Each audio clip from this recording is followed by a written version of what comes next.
I'd like to give a warm welcome to everybody that is going to listen to this series of videos. And we want to give God the glory for everything that is going to happen with these videos.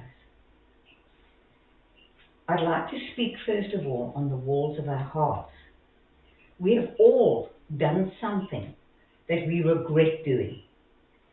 It could be any one of these bricks that you see in front of me. It could be stealing, it could be anger, feeling unworthy, lying, and lots of other things. And because of these regrets, we start putting these walls around our hearts, and we don't allow anyone into that space. We compensate and we cover it up in many different ways, trying to suppress the guilt and the anger, both with ourselves and with other people, which leads us down the path of destruction. And this is when we start making the wrong choices. Now we are going to start with part 1. And we are going to go and take you on a journey of a beautiful girl called Liesel. She was created perfectly, with all her fingers and toes and arms and legs just like you, which all functioned perfectly. Look at your arms and legs. Look at your feet. Do they work how God intended them to? Pick up a pencil or a pen with your arms behind your back. I would like you to try that sometime when you finish watching this. Can you go for a nice walk to your friend's house or to the shop? And how many of you do athletics or other sport? Liesel had beautiful eyes, so piercing, beautiful, and she could see perfectly, just like you can. Look around you and see what you can see. She was in the first run majorette team at school, and we went to watch her take part in many, many competitions.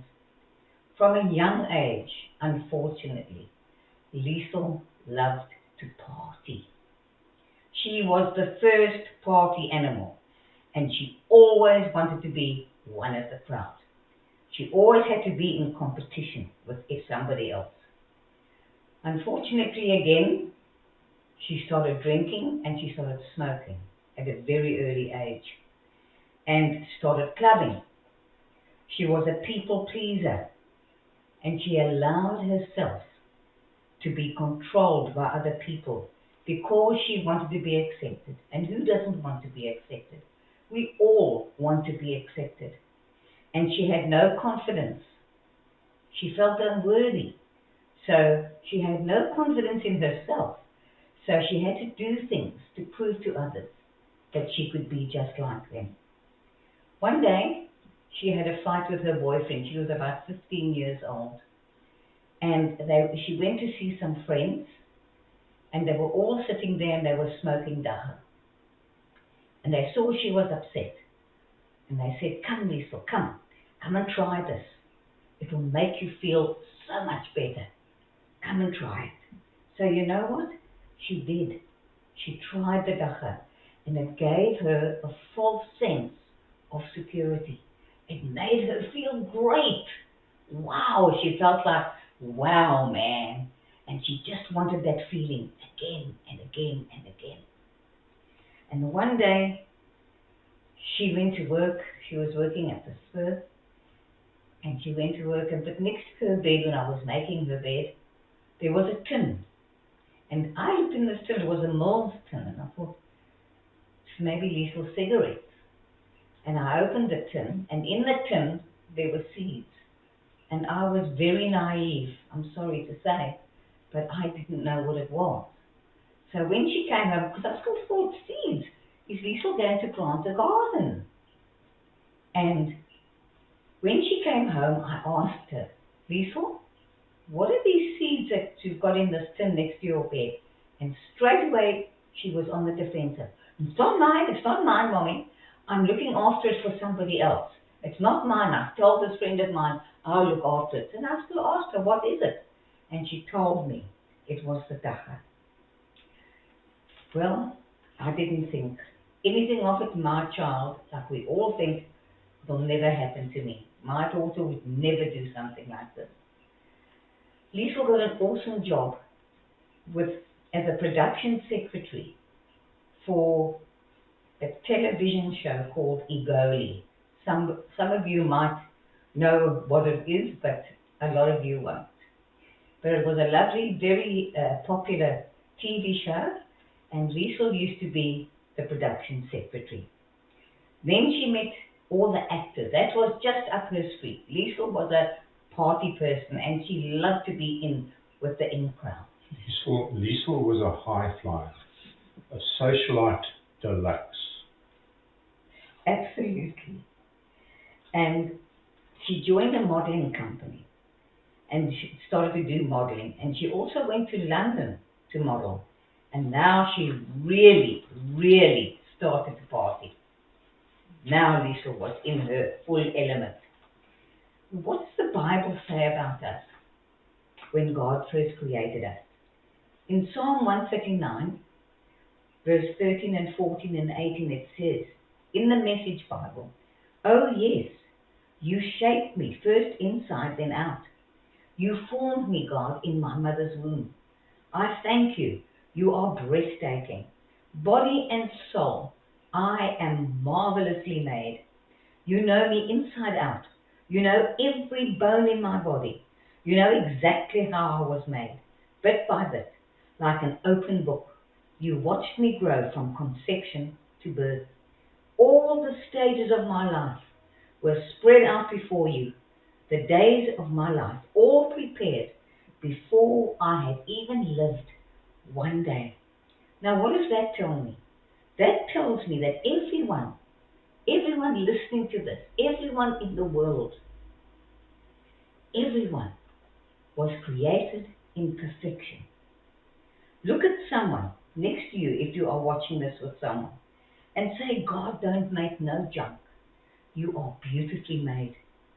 While you were still in your mother's womb, God watched every part of you grow until the time of your birth. The word also says that God has a record of every part. You know, when you go into a shop to go and buy a part for a vacuum cleaner, the shops, they will have a book and every part will have a number. And they will go and look up the number of the part that you go in to go and buy, and they will know exactly what to go and get. And God knows every part of you. It's all got a number. No one on this earth is a mistake. You are not here because someone made a mistake. God has a plan for every one of you. And the only way you will find out what it is if you allow God to show you by getting to know Him. Really, you cannot go wrong by allowing Him in your life. Liesel did not know God, and that is why Liesel made the wrong choices. She did things the world way, worldly things, because she thought that these things, like the dacha, would help her get out of any situation, would make her feel better, only to find out that the next day the things were back again, and she had to start all over again. And also, the first time was a free time. She had to pay for it the next time. So it's just like me.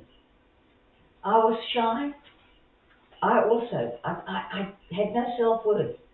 And I would sit in a corner and I would not walk past people. But you know, when I came to know my God, He's changed me in such a way. And He's given me confidence because you know what? I know who I am.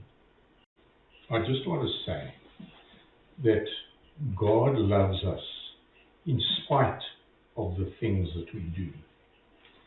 And if God loves us, how can we not love others? God is the one that created us. He created everything in this world. He loves us so much, so much. And when you look in the mirror and you see that other person looking back at you from that mirror, do you love that person? Because if you don't love that person, you cannot love others. God created us to love other people, but He created us to love ourselves first. Not in the wrong way, but to respect ourselves. So if we can respect ourselves, we respect others. And I know who He created me to be. And this is the end of part 1.